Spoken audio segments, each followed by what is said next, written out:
Okay, so if we're thinking about My Last Duchess in terms of myopia, short-sightedness, blindness, misinterpretation, then perhaps the best place to start is with this description at the beginning where he says, "That's my last Duchess painted on the wall, looking as if she were alive."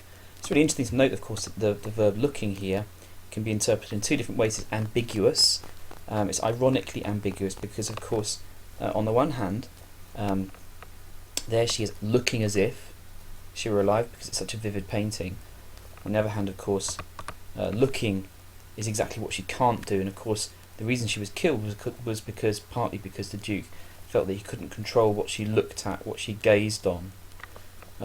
So there's an interesting sort of double meaning there at the very beginning that kind of reminds us that looking and gazing is particularly important in this poem.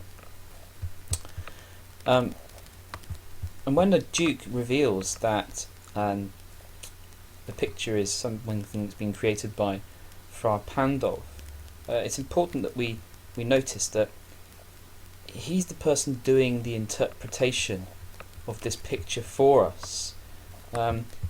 We needn't necessarily take him at his word when he says there's a depth and passion of its earnest glance. Maybe this is his own misinterpretation of the picture. Maybe he's reading into the picture his own kind of anxieties, his own jealousy, for example. And I think it's really important to note that this is something that he reads into the picture and tells us to see. And again, you get this sense that he thinks that people look at him in a certain way in response to the picture, but we've only got his word on this one. He seems to suggest that people will look at him as if to ask something, but of course that could be another projection of his own kind of anxieties. That could be his own misinterpretation of things. We've got to ask ourselves how reliable this Duke is. He's telling us information, but to be honest with you, there's evidence in the poem that perhaps he's unreliable himself, that he misinterprets things. And I think that's quite important to notice. Again, this information that is revealed to us about what happened when the painting was painted is potentially the Duke's own fantasy. He says perhaps Fra Pandolf chanced to say. Once again, this is a Duke, perhaps his own kind of paranoid fantasies here, and what we're listening to. We've got no evidence, for example, that this happened at all. He seems to see this spot of joy in the painting, and from that he infers or imagines some kind of scenario whereby Fra Pandolf is flirting with his wife. Of course, it could just be a fantasy. And ironically, he actually thinks that she is the person misinterpreting other people's behaviour towards her. He thinks that she fails to recognise in other people flirtatious behaviour. She fails to distinguish between other people's flirtations with her and his own behaviour with her. And that's ironic, really, that he's criticising her own ability to interpret things when it seems as if his own ability to interpret things is itself quite suspect and a bit dodgy. And of course, what's interesting about some of the Duke's language, and here's another element of irony in the poem, is that he criticises his wife for misinterpreting gifts. And one of the examples that he gives actually, perhaps unintentionally, reveals to us one of his own anxieties. It could be a sexual anxiety, because if the bower of cherries is quite suggestive, the branch itself is a kind of phallic symbol.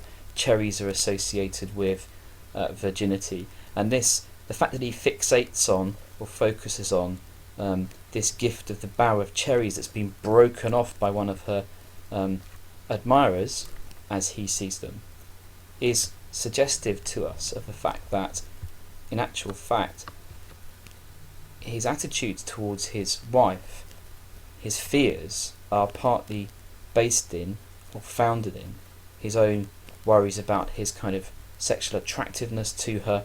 Perhaps he's older than her, as would be typical of a marriage of the period. So that's quite a curious thing. But when you're thinking about blindness, misinterpretation, Is he perhaps a little bit blind to himself? Does he give himself away unintentionally here? Does this kind of this example that he gives reveal something about himself that he perhaps might not wish to give away?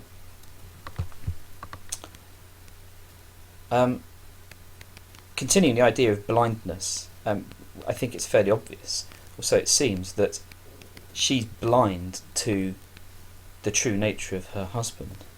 She doesn't seem to perceive in him the kind of importance that he places on the value of his ancient family name. So part of the tragedy in this poem and the tragedy in this relationship is, of course, that she's unaware of how he feels. And that's partly because, of course, as we know, he refuses to speak to her. He doesn't communicate with her. So one of the things the poem is revealing to us is that, these kind of feelings of jealousy can kind of foster in this sadistic man, fester, I should say, in this sadistic man. But because he kind of maintains this sort of, presumably, sort of chilly and formal facade, she never discovers how he feels, with obviously disastrous consequences. Because he regards, of course, explaining himself as being something that would demean him. It's beneath him to do that. So, she suffers because she fails to kind of read him, but that's because he fails to communicate with her. He doesn't let himself be known to her. We've talked in the past about the use of synecdoche here, where the smiles are representative, metaphorically, of her whole life. Ultimately, what he does when he kills her is prevents her from looking at anybody else ever again. She can't look at them, and she can't sort of smile at them. One of the things that he's anxious about is the fact that she has looks that go everywhere. A little bit further up, I think.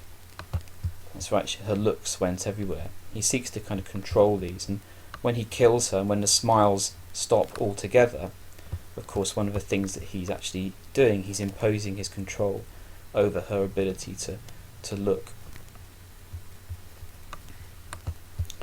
And lastly, one of the questions you might ask yourself, and one of the things that's interesting in this poem, is the extent to which the Duke is aware of himself. And there's just this little sense that he does have perhaps limited insight into how he sounds, because of course, or what he says. One of the interesting things that comes at the end of a poem is this sort of threat, this veiled threat that we've talked about before, where he's saying, let's be absolutely clear that your master is going to give me the money in the form of the dowry, and that this won't be refused.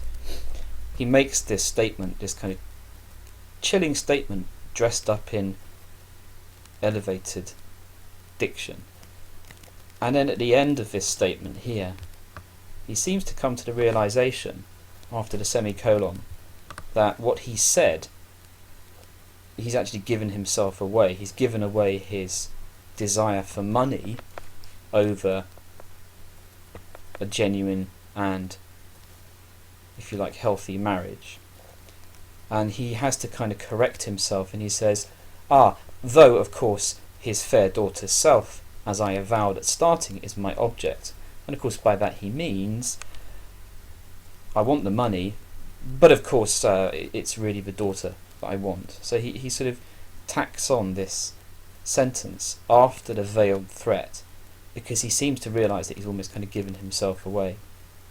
So there's just that sort of interesting moment at the end of a poem there, where he seems to be aware that he has kind of revealed himself in some way. So when you think about blindness, myopia, misinterpretation, here we've got a Duke who seems to be, to